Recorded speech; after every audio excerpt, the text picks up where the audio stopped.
فِصْغَةٍ وَأَكْوَابٍ كَانَتْ قوارير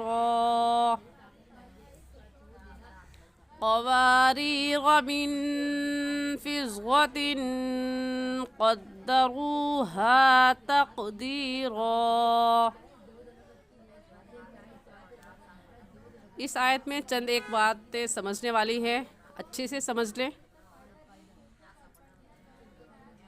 وَيُطَافُ عَلَيْهِمْ، علیہم میں میم ساکن کے بعد با آ گیا ہے، تو ہم غنہ کرنے کے ساتھ غنہ کریں گے، کیونکہ میم ساکن کے بعد با آ جائے یا میم آ جائے تو اس میم ساکن پر غنہ کرتے ہیں۔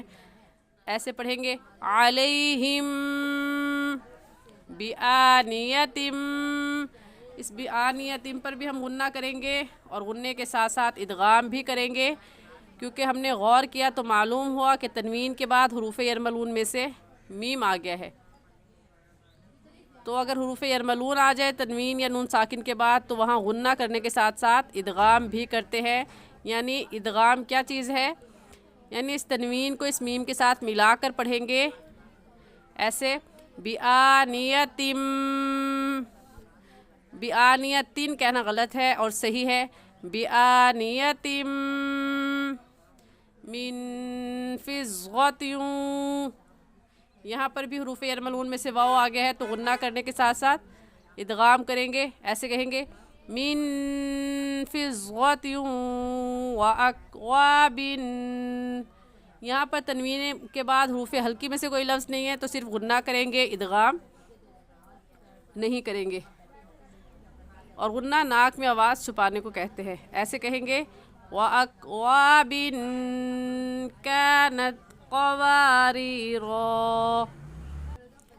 جی، جیسا کہ ہم نے سمجھنے والی اور اہم بات یہ ہے کہ پچھلے سبق میں پڑھا، اسی سورۃ الدہر کے دوسرے سبق میں پڑھا کہ الف کے اوپر گول دائرہ سا آ جائے، جس الف کے اوپر گول دائرہ آ جائے تو اس الف کو الف زائدہ کہتے ہیں اور اس الف کو پڑھا نہیں جاتا، ٹھیک ہے۔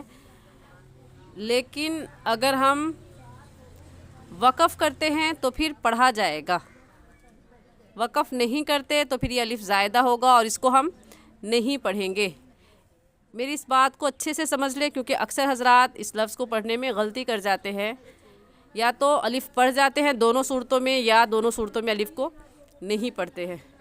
تو ہم الف کو نہیں پڑھیں گے، اور اس صورت میں صرف ایک صورت ہے، وہ کیا کہ جب ہم وقف کریں گے تو پھر اس الف کو پڑھیں گے، کیونکہ یہ بات آپ نے جیسا کہ پڑھ چکے ہیں کہ گول دائرے کے اوپر لام الف لا کی علامت آ جائے تو اس کا مطلب یہ ہوتا ہے کہ یہاں پر آپ وقف کر لیں، وہ بھی درست ہے، اور اگر ملا کر پڑھیں گے تب بھی درست ہے۔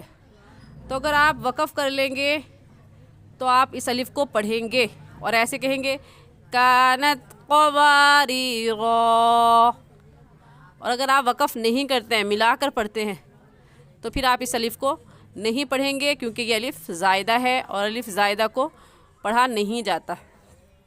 پھر ایسے پڑھیں گے کانت قواریر قواریر من فضة۔ دوسرے قواریرہ جو دوسرا ہے اس میں تو وقف کا کوئی صورت ہی نہیں ہے نا، تو اس پر تو ہم وقف نہیں کریں گے، اور جب وقف نہیں ہوگا تو یہ الف بھی نہیں پڑھا جائے گا۔ وقف کی صورت میں الف پڑھا جائے گا، اور اگر ملا کر پڑھیں گے تو الف نہیں پڑھا جائے گا۔ تو پہلی صورت میں اس بات کا خیال کیجئے گا کہ اگر آپ وقف کرتے ہیں تو یہ الف پڑھا جائے گا، اور اگر آپ وقف نہیں کرتے تو پھر یہ الف نہیں پڑھا جائے گا، بلکہ اس الف کو الف زائدہ کہتے ہیں، اور الف زائدہ لکھنے میں آتا ہے، پڑھنے میں نہیں آتا۔ میں امید کرتی ہوں کہ یہ بات آپ کو اچھے سے سمجھ میں آ گئی ہوگی۔ پھر بھی اگر آپ کچھ پوچھنا چاہتے ہیں تو آپ کمنٹ میں پوچھ سکتے ہیں۔ آج کے لیے اتنا ہی سبق، ایک بار پھر سے پڑھ لیتے ہیں۔ اعوذ باللہ من الشیطان الرجیم، بسم اللہ الرحمن الرحیم۔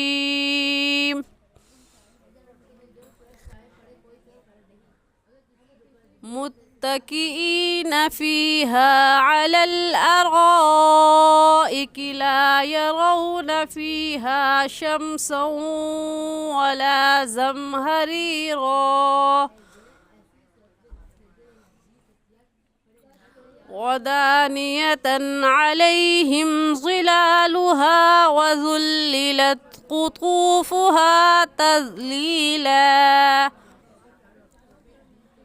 ويطاف عليهم بآنية من فضة وأكواب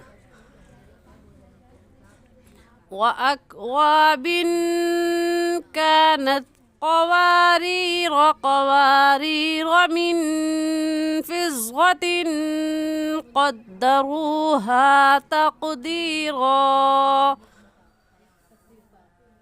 آمنت بالله صدق الله العظيم.